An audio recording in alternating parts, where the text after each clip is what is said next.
The Redeemer was a story that I knew I had to write after having visited the Balkans during the NATO bombing of Belgrade. I went there to write a story, a documentary, together with another writer, and I met with a captain, Croatian captain, who had been in the village of Vukovar during the Serbian siege of the city. And he was a guy that he had lived a very tough life, and you could tell. It was impossible to find him, so I had to go to this hotel where he lived more or less in hiding. And I wasn't allowed to meet him, but when I went back to my hotel, there was a guy waiting in the lobby for me, and that was this captain. So he had sort of already picked up my name and knew where I was. So it was a bit scary, but he took me, he spoke to me, we went to a bar, we had a drink, and when he had decided that he trusted me, he took me to his home, and he showed me a video of when he was there fighting against the Serbs.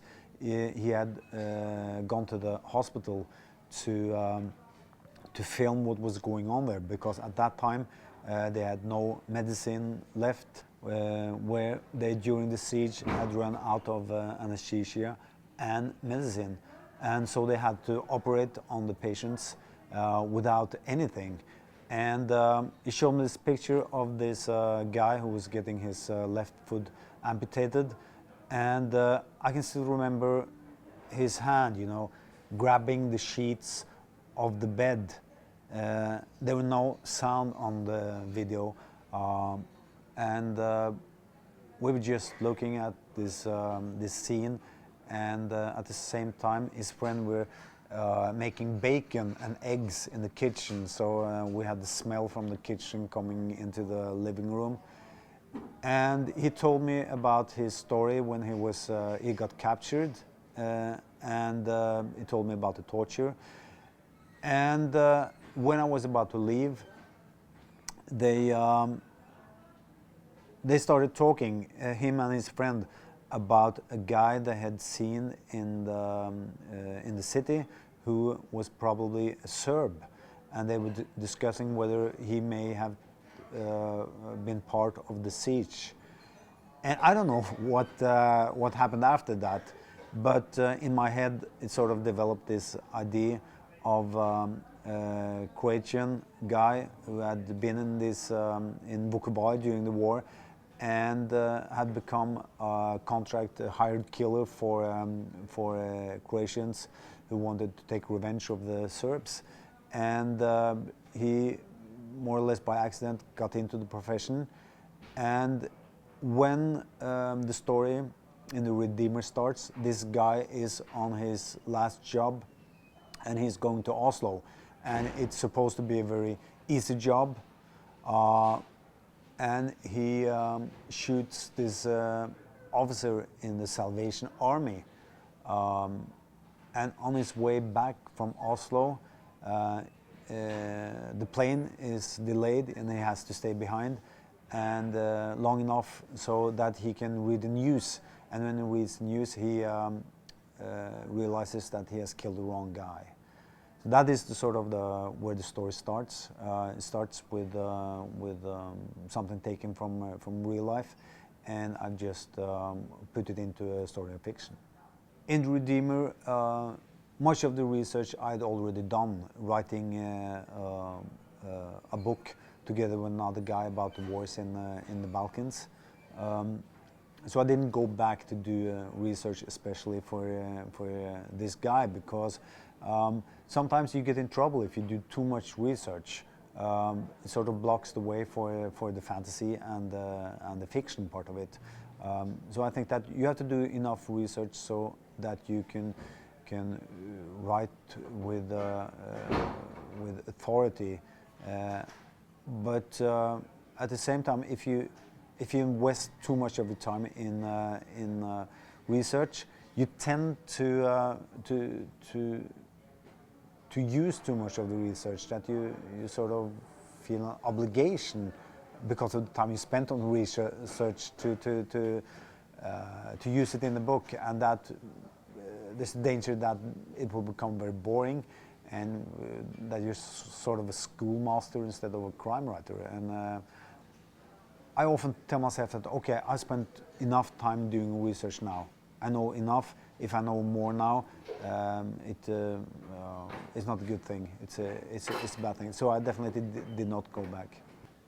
The Redeemer was sort of a new start for me, because the last 3 books, they were part of a story with a set of characters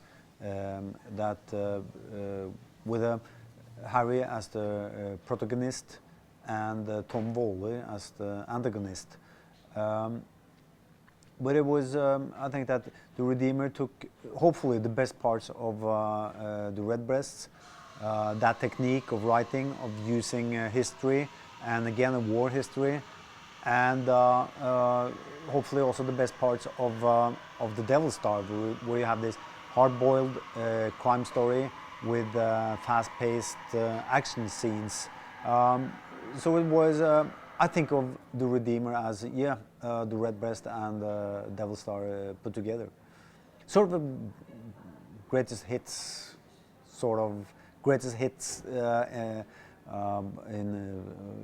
in techniques. The Salvation Army, they were very nice to me.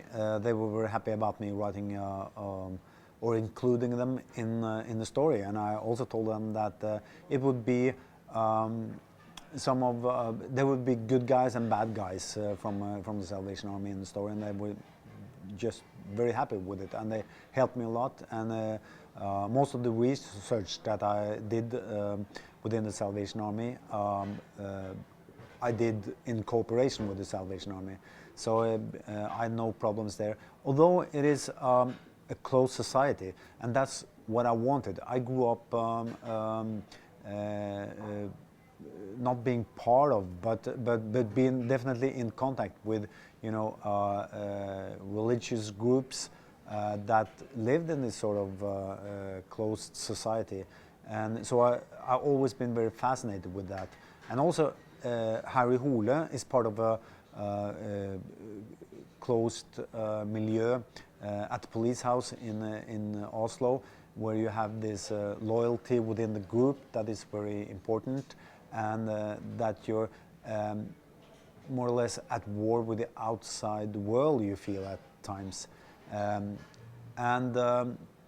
It also is very, it's a good thing for writing drama, conflicts between persons and secrets not being told.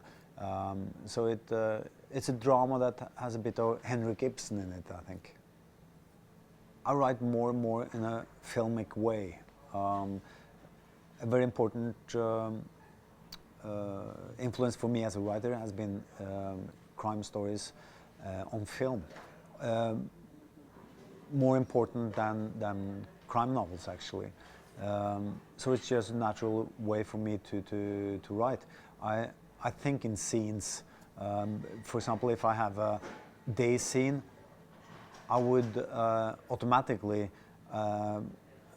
use a night scene in the next chapter. If it's been a very close encounter with people in a small room, in the next scene there would be wide open spaces. It's just a feeling of feeling for what you want in the story, what you see visually around you, light if you want, close-ups, or if you want more of a tableau. I think for my generation, it's the way we think when we think in terms of stories, that we're influenced by films. And I also think that Nowadays, you see that many of the best stories are told in films and not in novels. Um, um, I think that one of my most important influences are Frank Miller. Not necessarily his movies, but his graphic novels, because it combines literature with pictures. In my next life, I think I will try to make graphic novels, actually. Mm.